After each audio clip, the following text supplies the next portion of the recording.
selang setahun kemudian, Annelies ini mengalami kejadian yang sama. Pada saat dia bangun tidur, itu seluruh badannya bergetar hebat, nggak terkendali gitu. Hai Eners, balik lagi bersama gue Sinta Endi. Kali ini gue akan bercerita tentang kasus kematian misterius yang dialami oleh seorang gadis asal Jerman Barat yang gue baca dari sebuah artikel. Jadi ceritanya begini. Ada seorang wanita bernama Anna Elisabeth Michel yang dikenal dengan Annelies. Dia lahir di Jerman Barat pada tahun 1952 dari pasangan Joseph dan Anna. Mereka ini berasal dari keluarga Katolik Roma yang sangat religius, bahkan mereka ini mendatangi gereja untuk misa 2 kali dalam seminggu. Kejadian ini bermula saat Annelies berusia 16 tahun. Saat itu di sekolahnya dia mengalami kejang yang sangat parah bahkan sampai pingsan. Tentang kejadian ini pun Annelies tidak ingat, tapi menurut teman-teman dan keluarganya dia tuh seperti orang yang kerasukan. Dan selang setahun kemudian, Annelies ini mengalami kejadian yang sama. Pada saat dia bangun tidur, itu seluruh badannya bergetar hebat, nggak terkendali gitu. Sampai bahkan dia pipis di celana, ngompol di tempat tidurnya. Dan orang tuanya mengajak Annelies untuk menemui seorang dokter ahli saraf. Annelies didiagnosa mengidap epilepsi lobus temporal. Inilah yang mengakibatkan dia kejang-kejang, kehilangan memori, bahkan mengalami halusinasi secara visual dan pendengaran. Setelah menemui dokter ahli saraf ini, Annelies itu dikasih obat-obatan untuk dikonsumsi, yang diyakini bisa menyembuhkan penyakitnya. Tapi setelah sekian lama Annelies ini mengkonsumsi obat-obatan tersebut, itu penyakitnya nggak kunjung sembuh, bahkan makin parah. Annelies meyakini bahwa dirinya ini bukan sakit epilepsi, tapi kerasukan. Sampai akhirnya, Annelies pergi ke sebuah gereja untuk menemui pendeta meminta bantuan untuk melakukan pengusiran setan dari dalam tubuhnya. Tapi karena suatu alasan tertentu, pendeta ini menolak. Menurut pendeta itu, untuk melakukan pengusiran setan dalam tubuh Annelies ini perlu izin dari seorang uskup. Malahan, pendeta ini itu menyarankan Annelies untuk kembali melanjutkan pengobatan secara medis. Alhasil, kondisi Annelies ini semakin parah. Delusinya itu semakin ekstrem. Bahkan dia ini sering merobek-robek baju yang lagi dipakainya, melakukan squat selama 400 kali, berjalan merangkak di kolong meja. Bahkan dia nggak sungkan-sungkan gitu ya untuk makan laba-laba, batu bara, bahkan ngegigit leher burung sampai mati dan ngejilatin air pipisnya sendiri. Dengan kondisi ini, Ibu Annelies itu merasa khawatir dan mengajak Annelies untuk mencari pendeta yang bisa membantu masalah Annelies ini. Akhirnya mereka ketemu dengan seorang pendeta yang bernama Ernest Hall yang bersedia membantu masalah Annelies ini.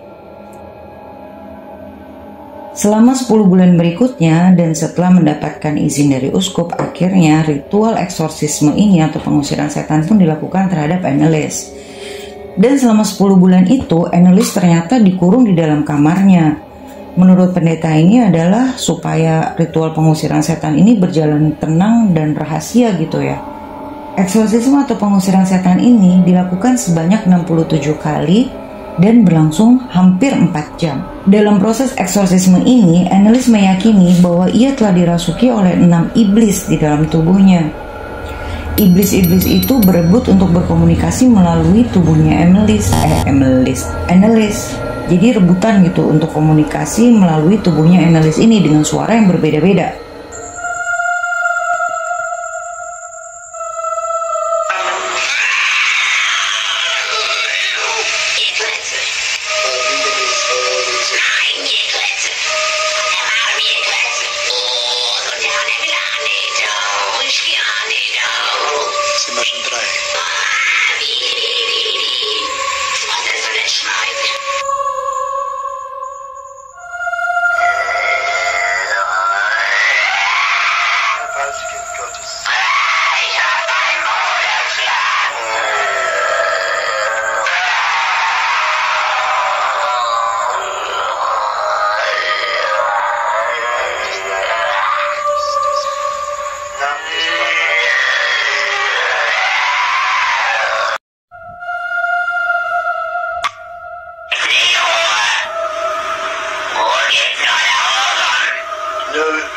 gibt's noch da, wo die Liebe ist. Ja, aber es gibt nur ja nur.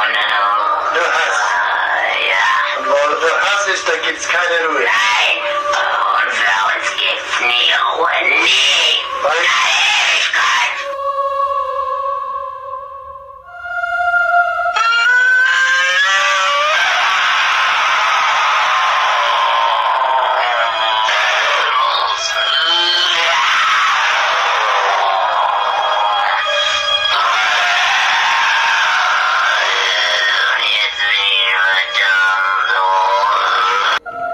Seiring berjalannya waktu, kondisi Annelies pun menjadi semakin lemah, bahkan Annelies ini sampai kehilangan nafsu makannya. Sampai akhirnya pada tanggal 1 Juli 1976, Annelies ditemukan meninggal di dalam kamar tidurnya dengan kondisi yang sangat mengenaskan.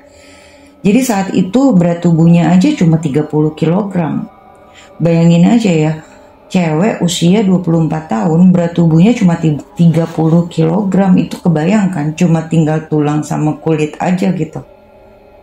Dan yang lebih parahnya lagi, Annelies juga mengalami patah tulang lutut. Karena ternyata selama masa eksorsisme itu berlangsung, Annelies itu diharuskan untuk berlutut. Dan dia juga menderita pneumonia.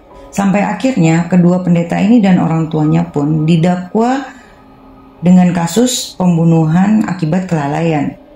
Kedua pendeta ini dijatuhi hukuman penjara 6 bulan dengan masa percobaan 3 tahun.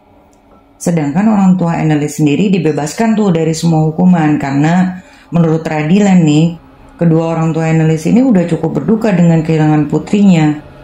Ya apalagi dengan kematian Annelies yang tidak wajar gitu ya. Sangat mengenaskan sih. Dan bikin gue penasaran adalah, apa sih ritual yang dilakukan oleh Annelies sebelum 6 iblis ini memasuki tubuhnya? Kok bisa gitu? Nah, untuk kalian yang punya pendapat tentang kasus kematian Annelies ini, bisa tulis di kolom komentar. Dan untuk teman-teman yang punya cerita atau pengalaman horor yang mau gue ceritain di sini, bisa langsung DM ke Instagram gue yang ada di deskripsi. Oke, sekian cerita gue kali ini. Jangan lupa like dan subscribe dan support terus channel ini supaya gue makin semangat untuk berbagi kisah-kisah selanjutnya. Bye!